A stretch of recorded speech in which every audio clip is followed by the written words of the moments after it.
안녕하세요. 열정의 남자입니다. 자, 오늘은 이제 반포 미도 1차 아파트 재건축 정비 계획을 좀 살펴볼 건데, 제가 좀 자료 조사를 하다 보니까 여기를 빼먹었더라고요. 그래서 여기가 이제 24년 작년 4월에 정비구역이 지정이 됐어요. 그러면 정비 계획은 23년도에 수립을 했을 거예요.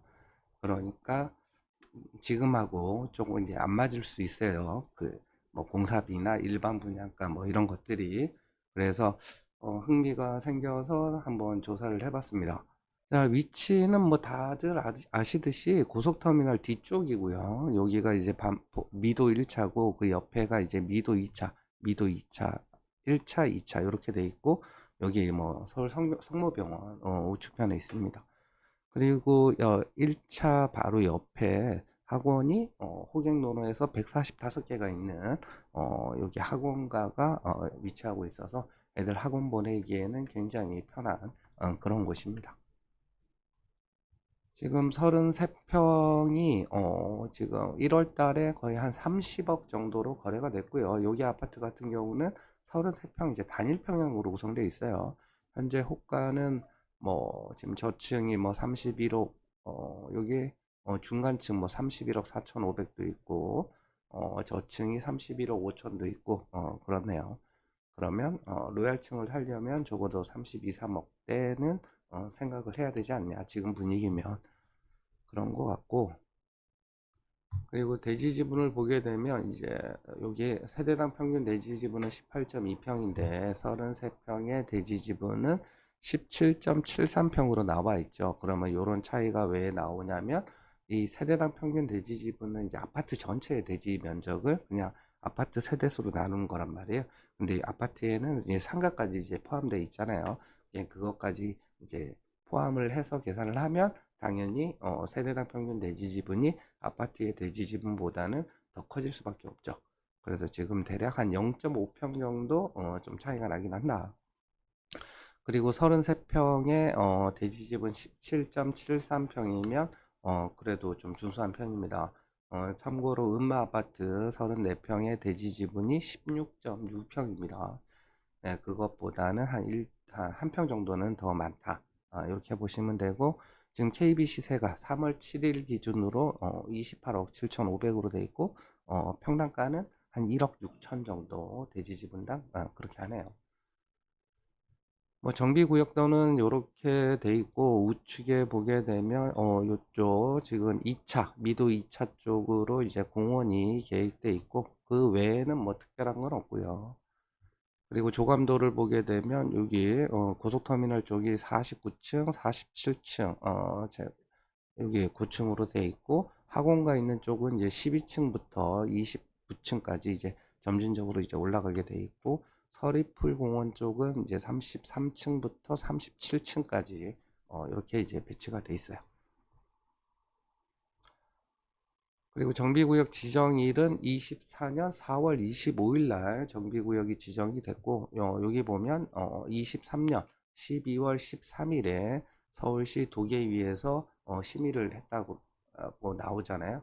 그러면 결국 정비 계획은 23년 상반기 요 정도에 수립을 했기 때문에, 그러면 이제 평당 공사비나 일반 분양가가 이제 그 지금하고 현실과 맞지 않다. 그럼 그거 변동에 따라서 분담금이 어떻게 변할지, 이런 것들을 이제 유심히 봐야 되겠죠. 그리고 용도 지역은 이제 3종 일반 주거 지역이기 때문에 용적률 300%로 재건축을 합니다. 그래서 건축 계획을 보게 되면 최고 층수는 49층이고 용적률은 300%, 신축 세대 수가 여기 보면 1739세대가 나오죠. 그리고 임대가 208세대 12%, 일반 분양이 271세대입니다. 21.5% 이렇게 돼 있어요. 자, 평형 구성을 보게 되면 지금 8호 초과가 671세대고 60초과 8호 이하가 720세대. 그럼 요 두 개 합치면 1391세대란 말이에요. 근데 토지 등 소유자가 1260명이니까 그러니까 뭐라도 갖고 있으면 전용 84는 분양받을 수가 있다. 근데 여기가 33평 단일 평수이기 때문에 우리가 이제 재건축에서 평형 배정할 때는 결국 권리가액 수준으로 이제 평형 배정을 하게 되는데, 그러면 층하고 동에 따라서 이 권리 간평가 자체가 조금씩 차이가 난단 말이에요.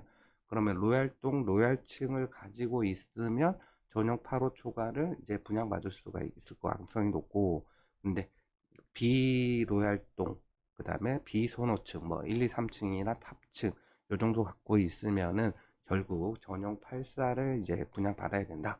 예, 이렇게 이제 볼 수 있죠. 그리고 일반 분양 같은 경우는 여기 보시면 271세대라고 돼 있는데, 임대를 뺀 여기 전용 5구가 187이고, 그 다음에 여기가 74가 이제 47세대를 뺀단 말이에요. 근데 분양이 요거 84까지 포함해서 673이잖아요. 그러면 74랑 59 위주로 일반 분양을 하게 될 거다. 이렇게 이제 보면 됩니다. 그리고 여기서 가장 중요한 게 뭐냐? 이 아파트가 33평 단일 평수라고 그랬잖아요. 그러면 이런 아파트의 이제 장점이 있는 게 뭐냐면, 그러면 내가 33평의 로얄동 로얄층을 가지고 있으면 40평대를 이제 분양 신청을 할 수가 있단 말이에요. 그런데 여기 말고 다른 재건축 아파트에서는 내가 40평대를 분양 신청을 하려면 결국 기존의 40평대를 갖고 있어야 40평대를 분양 신청을 할 수가 있단 말이에요. 근데 요 인근에 예를 들어서 신반포 4차다. 그러면 40평대를 살려면 한 45 이상은 지금 한 뭐 45억인가? 아무튼 그 언저리 이제는 줘야 내 살 수가 있단 말이에요. 그럼 그걸 갖고 있어야 40평대를 분양받을 수가 있어요. 근데 여기 그 미도 1차에 33평은 아까 30억에 실거래했고, 그리고 호가가 지금 32, 3억이다.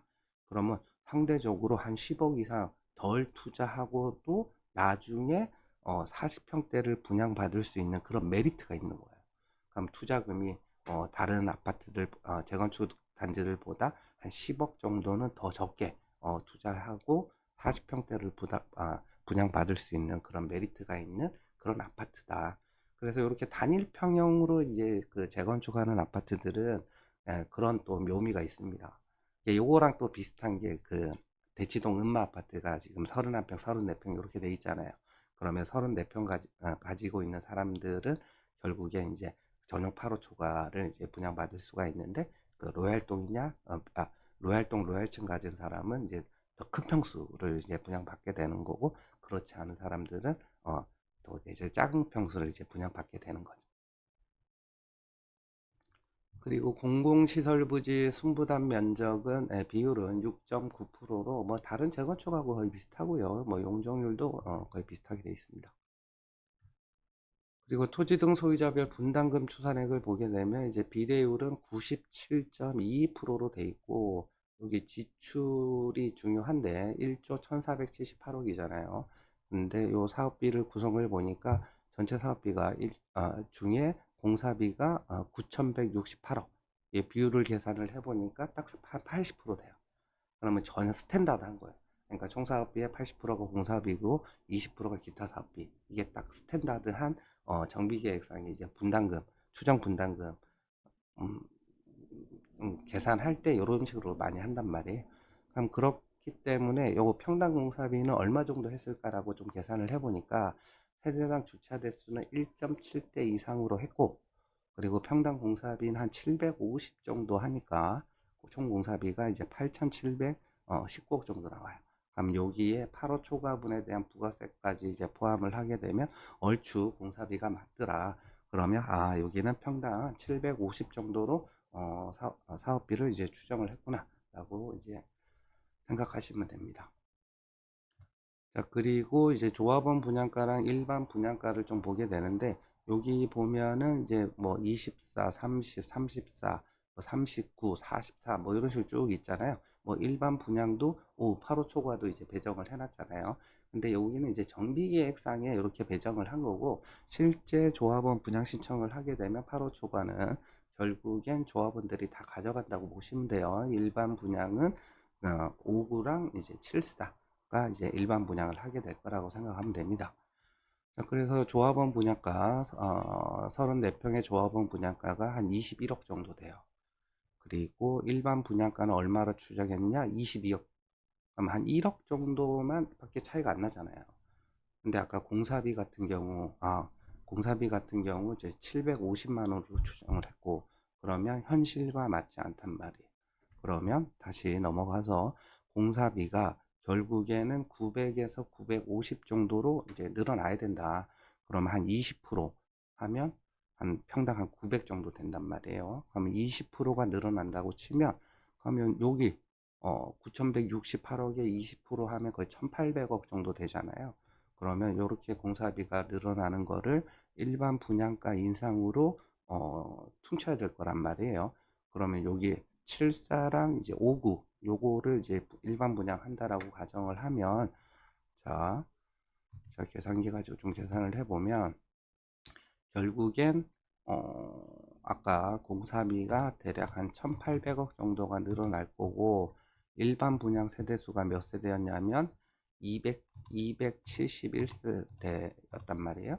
그러면 분양가를 한 6억 6천 정도를 한 대략 한 7억 정도를 이제 올리게 되면 공사비 증액에 따른 뭐 추가 부담금이 나올 가능성은 이제 없어 보이죠. 그래서 지금 5구가 17억 5천 이제 일반 분양가 7억 정도 올리면 25억 5천, 그리고 74가 20억 2천이니까 27억 2천. 그럼 지금 같은 상황에서 요거를 그 7억이 오른 분양가대로 분양하면 청약 경쟁이 난리 나겠죠. 그럼 그렇다는 얘기는 공사비 증액분을 일반 분양가를 올려가지고 충분히 이제 커버를 할 거다라고 생각을 하면 되겠습니다. 자, 그리고 이제 간평가는 지금 뭐 33번 단일 평형이니까 21억으로 이제 추정을 했어요. 자, 그 다음에 이제 조합원 분양가는 이제 84가 21억, 요거 전용 114 요거 이게 이제 44평입니다. 이게 26억 6천 이렇게 돼 있어요. 그러면 이제 34평하고 44평이 분양가 차이 한 5억 6천 정도 나게 됩니다. 그러면 아까 여기 로얄동 로얄층 가진 사람이 요런 거 44평을 분양받게 되면은 분담금이 한 5억 6천 정도 더 내게 내면 되는 거죠. 그래서 지금 기존에 이제 34평 가진 사람, 아니 33평 가진 사람이 전용 84를 분양 신청을 하게 되면 분담금이 5,660만 원이고, 만약 44평 전용 114를 이제 분양 신청을 하게 되면 6억 1,800을 이제 분담금을 내게 되는 겁니다. 자, 그리고 여기 보시면 이제 추정 분담금에는 재건축 부담금하고 조합원 이주비 이자는 조합원이 개별 부담하는 걸로 표시가 되어 있어요. 자, 그래서 정리해보면 공사비 증액분은 결국 일반 분양 가격 인상으로 충분히 커버할 수 있는 부분이고, 그리고 이주비 이자, 아까 간평가를 21억에 추정을 했잖아요. 그러면 이주비를 40에서 50%를 준다라고 가정하면 10억. 그럼 거기 이주비 이자 금리를 4%, 대출 기간은 5년, 이렇게 잡으면 대충 한 2억 정도 돼요. 그리고 재건축 부담금 같은 경우는 적어도 한 10년 이상 보유해서 감면을 한 50% 이상 받는다라고 하면 아마 2, 3억 정도로 나오지 않을까라고 얼추 보입니다. 자, 그래서 아까 만약에 32억에 내가 사서 로얄층 로얄동을 샀다, 뭐 있는지는 모르겠어요. 그러면 만약에 내가 84를 분양 신청을 했다, 아까 5,600이었잖아요. 그럼 계산을 쉽게 하기 위해서 6천이라 치고, 그리고 이주비 이자 2억, 그 다음에 재건축 부담금 2억에서 3억, 추가 부담금은 안 나올 것 같고, 그럼 요거 다 합치면 요 5억 6천이잖아요.